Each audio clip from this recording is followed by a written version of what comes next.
Hi guys, today we are going to be doing Front Desk Chapter 4 and please use your book if you have it. Now let's get to it. Okay.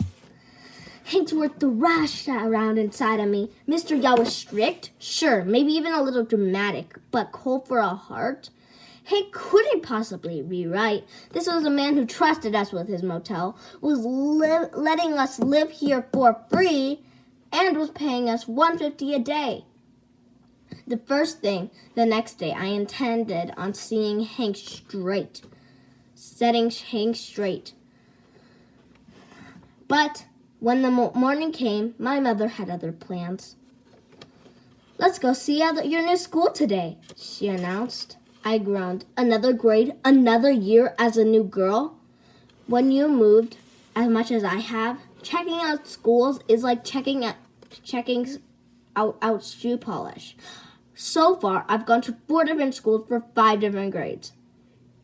Dale Elementary School was about 5 blocks east from the motel, and a lot bigger than my old school.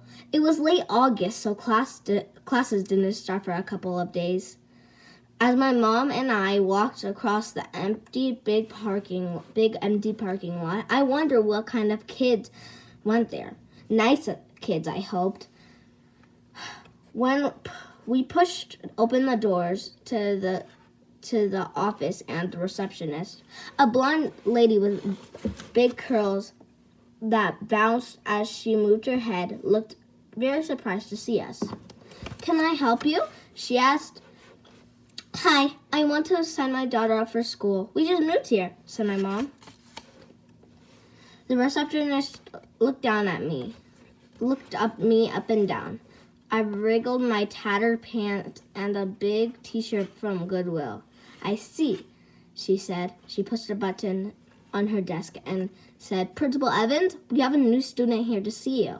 Principal Evans wore a big blazer, even though it was 90 degrees outside.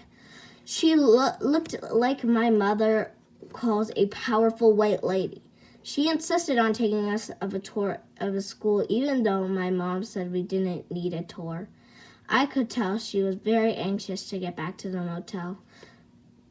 "It will only take 10 minutes, Principal Evans said, leading us toward the gymnasium in her clickety-clackety black pumps. "So, Mia, tell me about yourself." I opened my mouth, but before I could say anything, my mom blurted out, "She has moved here from China." Ugh, why does she always have to tell people that? It wasn't even true. We'd been here for 2 years. Of course, as soon as my mom said the words, Principal Evan started talking to me like I was a turkey. "Really? Wow. How do you like this country?" she said. "I really like it," I quickly answered. Principal Evan put out her hand onto her chest and exhaled in relief. "You know English? Oh, that's great. I have to admit, we don't get too many Chinese kids here. There's only another Chinese kid in 5th grade." She smiled at me and added, I'm sure he'll be thrilled you're here." On the way home, my mom and I played our usual game, looking at big American houses and trying to figure who lived inside.